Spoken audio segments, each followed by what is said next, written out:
É o Senhor. O Senhor trouxe a sua palavra, irmãos, no livro dos Juízes. Nós vamos ler com a ajuda de Deus.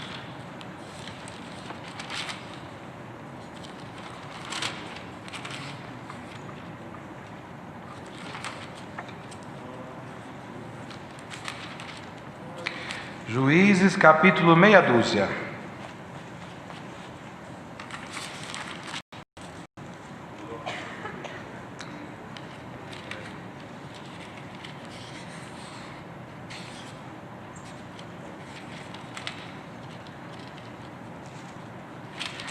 Juízes, capítulo meia dúzia.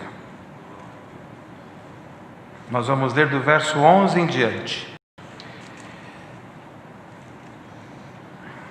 Então o anjo do Senhor veio e assentou-se debaixo do carvalho que está em Ofra, que pertencia a Joás, a Abias-rita. E Gideão, seu filho, estava malhando trigo no lagar para o salvar dos midianitas. Então o anjo do Senhor lhe apareceu e lhe disse: O Senhor é contigo, varão valoroso. Mas Gideão lhe respondeu: Ai, Senhor meu, se o Senhor é conosco, por que tudo isso nos sobreveio? E que é feito de todas as suas maravilhas que nossos pais nos contaram, dizendo: Não nos fez o Senhor subir do Egito? Porém agora o Senhor nos desamparou e nos deu na mão dos midianitas. Então o Senhor olhou para ele e disse: Vai nessa tua força e livrarás a Israel da mão dos midianitas. Porventura não te enviei eu?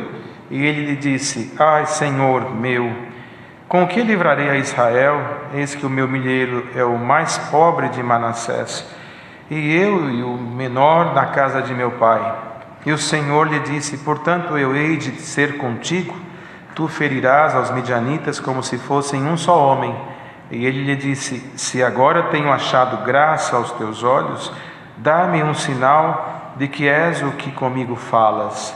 Rogo-te que daqui te não apartes até que eu venha aqui e traga o meu presente e o ponha perante ti. E disse: Eu esperarei até que voltes. E entrou Gideão e preparou um cabrito e bolos asmos de um efa de farinha. A carne pôs num açafate e o caldo pôs numa panela, e trouxe-lhe até debaixo do carvalho e lhe apresentou. Porém o anjo de Deus lhe disse: Toma a carne e os bolos asmos e põe-nos sobre esta penha e verte o caldo. E assim o fez. E o anjo do Senhor estendeu a ponta do cajado que estava na sua mão e tocou a carne e os bolos asmos. Então subiu fogo da penha e consumiu a carne e os bolos asmos, e o anjo do Senhor desapareceu de seus olhos. Então viu Gideão que era o anjo do Senhor. E disse Gideão: Ah, Senhor Jeová, que eu vi o anjo do Senhor face a face. Porém o Senhor lhe disse: Paz seja contigo, não temas, não morrerás. Então Gideão edificou ali um altar ao Senhor e lhe chamou: O Senhor é paz. E ainda até o dia de hoje está em Ofra dos Abias-ritas. E aconteceu naquela mesma noite que o Senhor lhe disse: Toma o boi de teu pai, a saber, o segundo boi de 7 anos, e derruba o altar de Baal, que é de teu pai, e corta o bosque que está ao pé dele. E edifica ao Senhor teu Deus um altar no cume deste lugar forte, num lugar conveniente, e toma o segundo boi e oferecerás em holocausto com a lenha que cortaste do bosque. Então Gideão tomou 10 homens dentre os seus servos e fez como o Senhor lhe dissera. E sucedeu que, temendo ele a casa de seu pai e os homens daquela cidade, não o fez de dia, mas fê-lo de noite. Levantando-se, pois, os homens daquela cidade de madrugada, eis que estava o altar de Baal derrubado e o bosque que estava ao pé dele cortado. E o segundo boi foi oferecido no altar de novo edificado, e uns aos outros disseram: Quem fez esta coisa? E esquadrinhando e inquirindo, disseram: Gideão, o filho de Joás, fez esta coisa. Então os homens daquela cidade disseram a Joás: Tira para fora teu filho para que morra, pois derrubou o altar de Baal e cortou o bosque que estava ao pé dele. Porém Joás disse a todos os que se puseram contra ele: Contendereis vós por Baal? Livrá-los-eis vós? Qualquer que por ele contender ainda esta manhã será morto. Se é Deus, por si mesmo contenda, pois derrubaram o seu altar. Pelo que naquele dia lhe chamaram Jerubaal, dizendo: Baal contenda contra ele, pois derrubou o seu altar. E todos os midianitas e amalequitas e os filhos do Oriente se juntaram num corpo e passaram e puseram o seu campo no vale de Jezreel. Então o Espírito do Senhor revestiu a Gideão, o qual tocou a buzina, e os asbieritas se ajuntaram após dele, e enviou mensageiros por toda a tribo de Manassés, que também se convocou após dele. Também enviou mensageiros a Ézer, a Zebulon e a Naphtali, e saíram-lhe ao encontro. E disse Gideão a Deus: se hás de livrar a Israel por minha mão, como tens dito, eis que eu porei um velo de lã na eira, se o orvalho estiver somente no velo, e secura sobre toda a terra, então conhecerei que hás de livrar a Israel por minha mão, como tens dito. E assim sucedeu, porque o outro dia se levantou de madrugada e apertou o velo, e o orvalho do velo espremeu uma taça cheia de água. E disse Gideão a Deus: não se acenda contra mim a tua ira, se ainda falar só esta vez. Rogo-te que só desta vez faça a prova com o velo. Rogo-te que só no velo haja secura, e em toda a terra haja o orvalho. E Deus assim o fez naquela noite, pois só no velo havia secura, e sobre toda a terra havia orvalho. Até aqui, irmãos. Amém. Glória ao Senhor.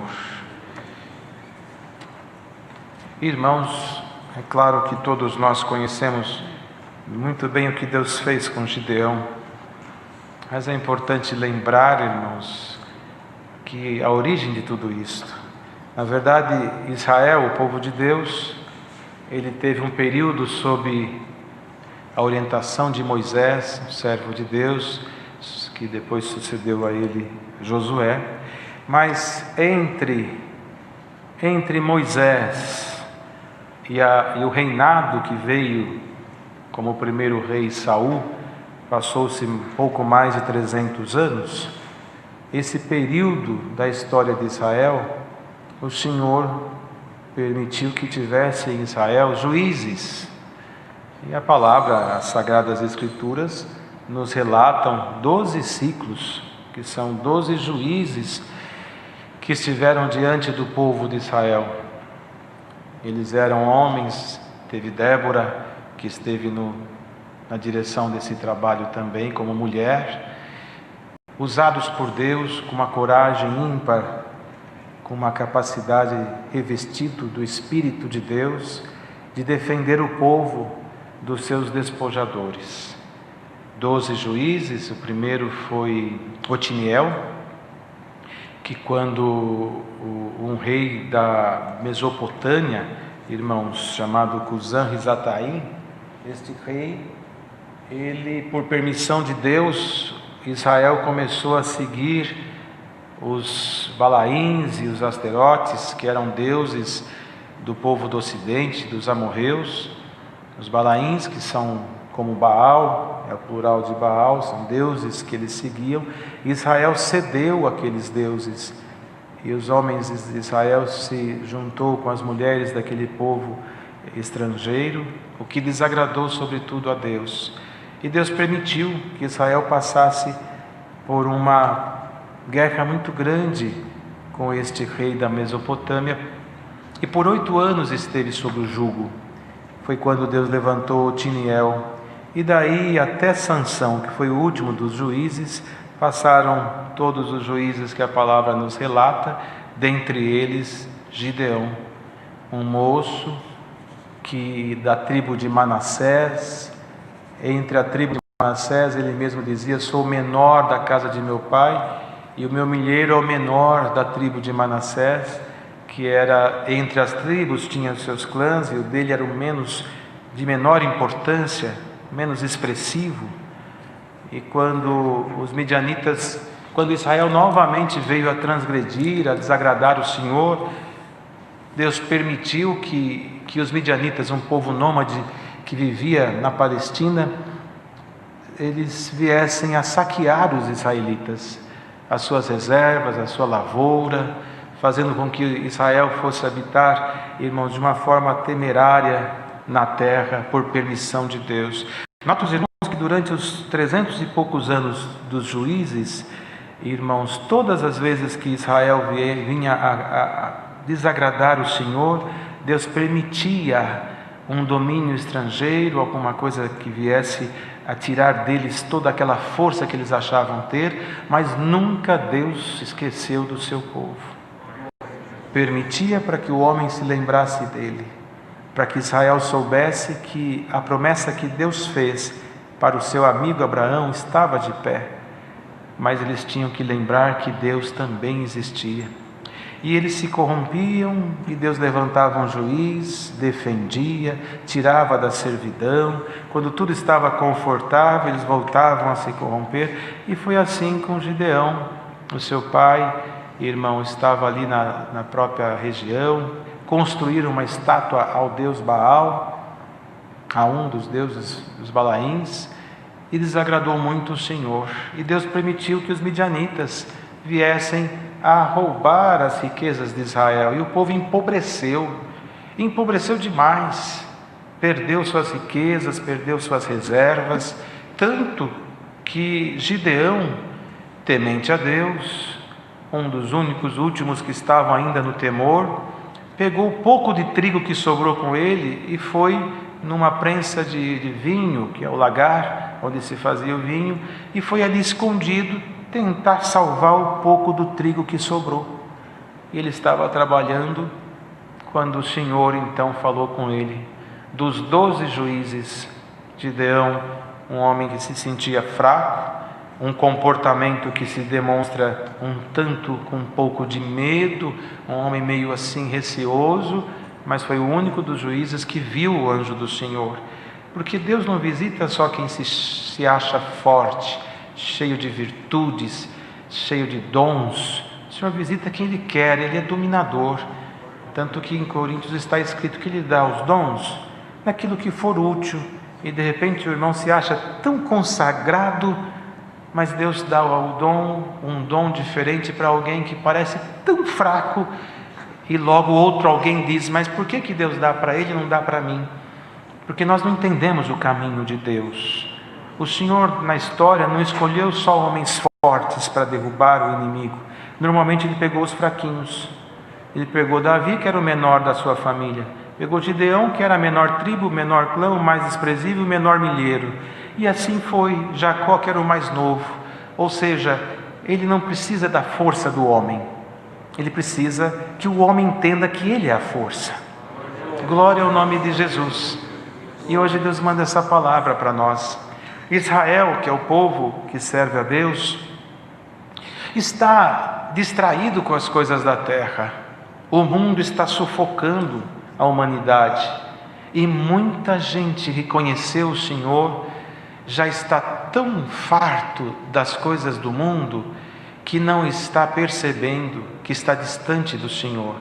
Porque os midianitas estão por aí, roubando as suas riquezas, roubando o prazer de orar, roubando o prazer de dar glória a Deus, o prazer de falar novas línguas, roubando o prazer de crer de forma incondicional no poder de Cristo ressuscitado como nosso único e pessoal Salvador, roubando o prazer de estar junto ao seu povo, junto a uma comunidade cristã, se isolando num mundo atrás de aventuras que são passageiras e sufocam a alma, provocando o desejo da própria morte. E o homem não está percebendo isto.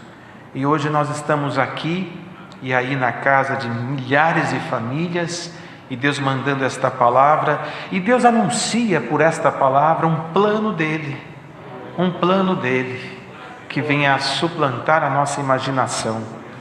Deus anuncia nessa tarde que quer fazer com um povo na terra o que fez com Gideão. Não importa se o seu milheiro é pequeno, não importa se a sua tribo é a menor, não importa se você está numa fraqueza tremenda. O que importa é se você consegue olhar para o anjo do Senhor e dizer para ele as suas fraquezas, e confessar a ele os seus erros, e dizer para ele: eu sou o menor da minha casa, eu não tenho força, mas eu estou aqui, malhando o meu trigo, porque eu não quero morrer de fome. Glória ao Senhor. Se você tem força de dizer só isso para o anjo de Deus, a palavra começa te dizendo: você é bem-aventurado, porque Deus vai se usar de você para trazer os teus irmãos e as tuas irmãs que estão indo embora no encanto dos midianitas, no encanto da serpente, que está derrubando alguns que outrora sentavam aqui do teu lado, davam glória de uma forma tão virtuosa e animada que a igreja chegava a estremecer. Estamos em tempo de guerra, irmãos. Alguém olha e diz: mas onde está aquela família? Onde está aquele irmão? Onde está aquela manifestação que havia na igreja? Onde está o glória da mocidade? Onde está a virtude que víamos no meio da orquestra, no meio das irmãs, dos irmãos? Onde está aquela vida? O Senhor diz: os midianitas estão saqueando muitas casas, saqueando com a força do pecado, da tentação. Mas tem muitos que ainda não morreram e estão nas suas casas, mofando na força do pecado, mas ainda respirando pela força de Deus. E hoje o Senhor olha para esta mocidade que está ouvindo esta palavra e diz: posso te chamar? Posso te chamar de Gideão? Posso dizer a você o que disse a Gideão? Você está preparado? E se não estiver, Deus te prepara. Quando Deus escolheu Gideão para lutar por Israel, o exército dos midianitas eram mais de 100.000 homens, e ele não temeu quando se sentiu confirmado pelo Senhor. Mas a primeira missão que Deus deu para ele, como escolhido de Deus, não foi lutar contra os midianitas, foi derrubar a estátua de Baal na casa de seu pai. Com medo, ele foi de noite para não ser visto. E era tão forte a idolatria que o Senhor mandou derrubar a estátua e queimar o bosque. Faz do bosque uma fogueira e derruba Baal, porque agora eu vou entrar. E Deus não divide a sua glória com outro Deus. Deus não divide a sua glória com outro Senhor. E Deus anuncia esse plano para esta mocidade. Não é a quantidade que Deus está buscando, mas é a qualidade. Você está aqui ouvindo esta palavra e você está olhando para você e dizendo: mas olha para mim, eu não tenho condição de ser usada por Deus. E o Senhor te diz por esta palavra: se eu olhasse a condição de Gideão, eu também não livraria Israel da mão dos midianitas. Pois Deus te escolhe agora para entrar na história desta palavra e sair dessa reunião de mocidade um jovem mais crente, acreditando mais em Jesus Cristo, acreditando mais na força que o apóstolo Paulo dizia: quando estou fraco, então sou forte, porque a minha força se manifesta na fraqueza. Glória ao nome do Senhor. Você pode estar aqui sem quase nada, mas diz o Senhor: tem aí somente condição de dizer glória a Deus dentro do teu coração. Tem, Senhor. Então louve o teu Senhor agora, porque maior glória virá do céu por alguns minutos mais. O Senhor está somente separando os gideões de Deus nesta tarde. Diz o Senhor: levanta, porque é tempo de Deus retomar em você, na tua alma, uma glória que há tempo você não sente. Do mundo que te sufoca, é uma notícia que te entristece, é uma tentação que te abate, é uma promessa de um príncipe encantado que te fez, seduzindo-te a acreditar numa história de um conto de fadas, que tudo se desfez como um castelo de areia. Mas aqui está um Deus cujo filho não é príncipe, mas é rei dos reis, e não te conta uma história, mas te faz uma promessa: eu te construo um castelo de glória que não há vento que possa derrubar, não é exército que possa penetrar. A glória do Espírito de Deus que tomou Gideão é anunciado por esta palavra. Se você está aqui ouvindo ela, a vida ainda está em você. Olha quantos enfermos numa UTI estão muitas vezes sem se manifestar enquanto a vontade própria, mas um aparelhinho ligado mantém vivo o seu corpo, uma respiração ofegante, mas mantém vivo o seu corpo. E quantos Quantos jovens estão agora espiritualmente com um aparelhinho ligado na sua alma,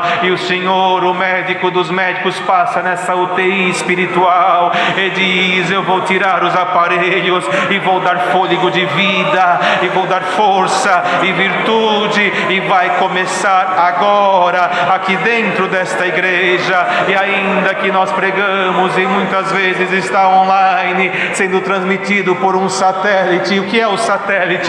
É um aparelho colocado em órbita. Você fala aqui por ondas, isso aqui sobe pelos ares, bate no satélite e vai distribuindo nas casas que estão com os aparelhos ligados. Isso foi o homem que inventou, mas milhares e milhares e milhares de anos atrás, o Deus que nós servimos criou um satélite muito mais poderoso, que está numa órbita muito mais superior, e que quando um crente ora aqui, a oração vai como um raio, um relâmpago lá, e desce nas igrejas, e desce nas casas, e desce no coração da mocidade.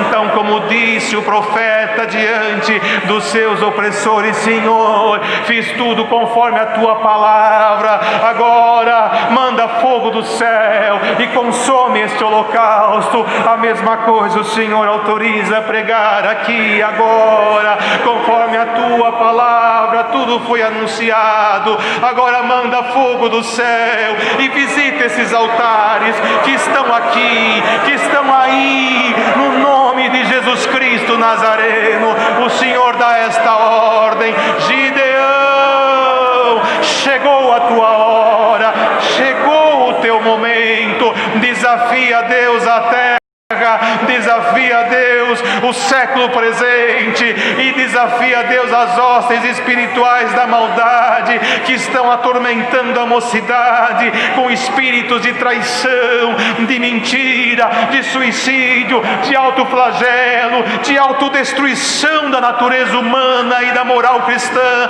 E diz: Deus vai reconstruir o templo de Deus, e visitando o Senhor o seu templo, tudo que é mal, tudo que é pecado, tudo que é contaminado, tudo que é impuro, em nome de Jesus Cristo, saia do coração sincero. Santo é o nome do Senhor, aleluia. Gideão pediu sinal: um novelo molhado e em volta seco, um novelo seco e em volta molhado. Um sinal foi dado, irmão. A palavra é esta. Qual sinal você precisa maior do que Deus visitar tua alma agora? Santo é o Senhor. Onde você está? Num hospital, numa estrada, no campo, num ônibus, dirigindo, trabalhando, estudando, em casa, fugindo da vida, quase querendo a morte. Aqui dentro não importa, aleluia. Novelo seco, molha-te agora com o orvalho do céu. Prepara a tua alma, porque Deus vai resgatar Gideão de Deus aqui na palavra. Os midianitas que se preparem, porque quando Deus mandou Gideão, ele foi, e antes que ele chegasse, o Senhor foi na frente e espaventou aquele povo, e suas riquezas, os seus poderes ficou para trás. O que é do mundo é do mundo, o que é nosso é nosso, o que é de Deus, e o que não é, não é, o que é puro, o que não é, não é. Diz o Senhor: por esta palavra os midianitas fugirão do seu caminho, e aqui está a riqueza do céu. Irmão, irmã, Deus, oração ao seu servo, e logo já vamos levantar. Não podemos ficar aqui muito tempo, mas a mocidade tem comunhão para nessa oração, por mais curta que seja, buscar de Deus os seus dons e esperar de Deus a dispensação dos tesouros. Santo, santo e santo é o nome do Senhor. Vai, ó espiões de Gideão, vai por este mundo afora. Eles foram lá no acampamento dos midianitas e começaram a ouvir um conversando com o outro: eu tive um sonho, meu sonho foi assim, assim, assim. Isso aí não é outra coisa senão o Deus de Israel, o Deus de Gideão. E lá foram os 300 homens, espada de Deus e espada de Gideão. E os midianitas fugiram, deixaram tudo para trás de tanto medo da mão de Deus. Está preparado para isso? Estenda a sua mão cansada. Deus te dá uma espada nova, espada de Deus e espada de Gideão. Olha, irmão, hoje não está Gideão aqui, mas o Cristo de Deus com a espada de 2 fios, cortando a direita e a esquerda, e o teu caminho livre para você servir o Senhor. Se o que te falta é o sinal da presença de Deus, o sinal da presença de Deus seja concedido para esta igreja, aqui e aí onde você está agora. Somente creia que tu verás a glória de Deus. Deus seja louvado.